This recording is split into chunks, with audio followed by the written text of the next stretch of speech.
this joke that if one state could be its own country, it would be Texas. Because Texas. And while that's its own story, the correct answer would actually be Hawaii. Because, they were their own independent nation for centuries and never wanted to stop being an independent nation. So now I bet you're wondering, how did Hawaii become an American state? Well, the US has always been a little too obsessed with sugar. The Kingdom of Hawaii was an independent nation for a long time. And just before we get ahead of ourselves, there are way more Pacific islands and cultures than just Hawaii. So when we say that we're going to be talking about Hawaii, we mean we're going to be looking at these chains of islands located right here on the world map. So anyways, the Kingdom of Hawaii would start to gain visitors from around the world in about the 1800s. Some people were just exploring, wandering around. Others came for missionary purposes. And eventually, some of these visits turned more permanent. What that means is that the island that was used to temporary tourists and short discussions about Jesus were now experiencing people coming to the island to make a life. This meant building more homes, more jobs, companies, businesses. All of these things became more common in Hawaii. And yes, there were people from all over the world coming to Hawaii and doing these things, but when it came to the permanent residents, most of these people were American. The biggest issue of all, though, is that these permanent residents coming to Hawaii weren't coming ready to adopt the language or culture or way of life. They wanted to bring their old way of life with them. So these outsiders from very early on started chipping away at Hawaiian language, religion, government structures, culture, everything that made Hawaii Hawaii. Over time, these outsiders started dabbling in various trades like sugar, which became a very important crop to the United States. Sugar. And it became very important to the Hawaiian economy, even though it was mostly controlled by these American settlers. To clarify, some of these settlers would 100% call themselves Hawaiians.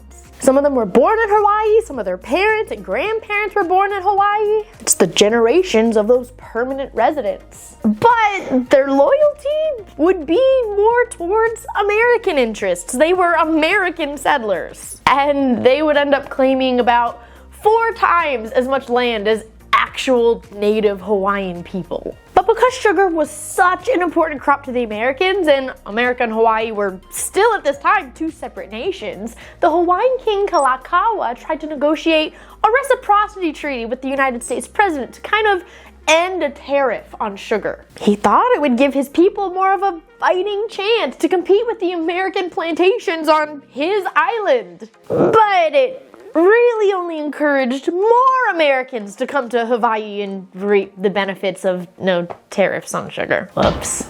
Things continued to get bad between the native Hawaiians and the local Americanized Hawaiians until a group called the Hawaiian League was formed. This group was made up of the American Hawaiians, whose sole goal was to overthrow the native Hawaiian government in not just their favor, but also in America's favor. They genuinely believed that native Hawaiians weren't fit to rule, and Hawaiian laws should benefit their sugar plantations and business with America. I hope all the keyboard warriors who were so upset earlier that I didn't call them real Hawaiians are starting to understand why that is by now.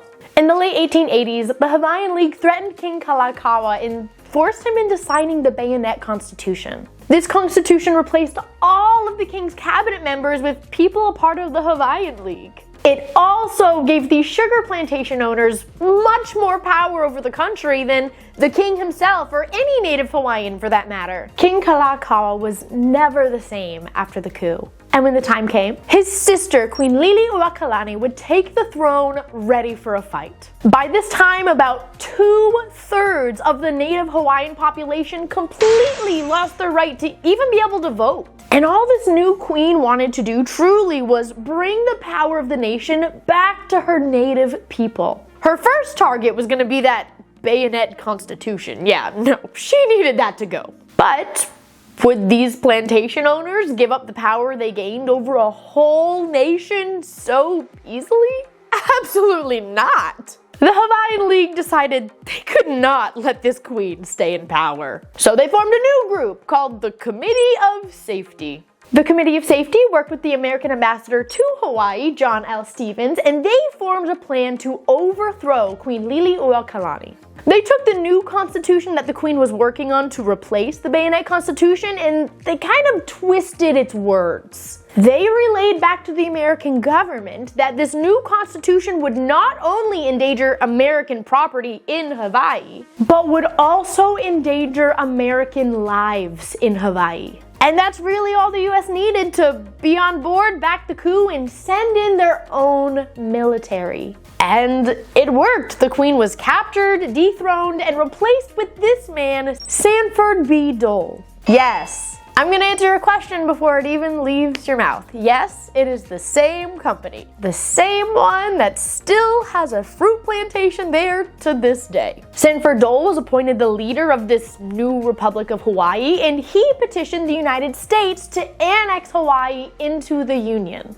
Now, the native Hawaiians didn't just take this. I mean, they definitely attempted to fight.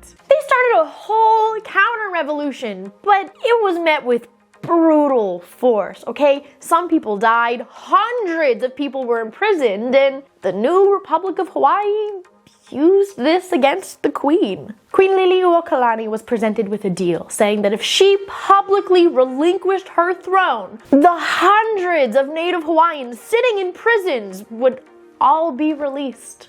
And she accepted. But that didn't mean they stopped fighting for the cause. The native Hawaiians created petitions, they sent letters, some even traveled to the United States, all the way to Washington, D.C., just to protest this annexation of Hawaii. US President Grover Cleveland actually refused to annex Hawaii. He said, "You can't just depose a queen like that." No, that's not how that works. The next president, William McKinley, however, didn't share the same views, especially once the Spanish-American War broke out. Before the Spanish-American War, Spain acquired land in the Pacific Ocean, so once the war broke out, it seemed like a strategic move to McKinley to have land in that area. So McKinley pushed for the annexation of Hawaii, and on July 7th of 1898, it happened. Queen Liliuokalani spent her remaining years constantly fighting for Hawaiian liberation, but unfortunately she never saw those goals come to fruition, and she passed away in 1917.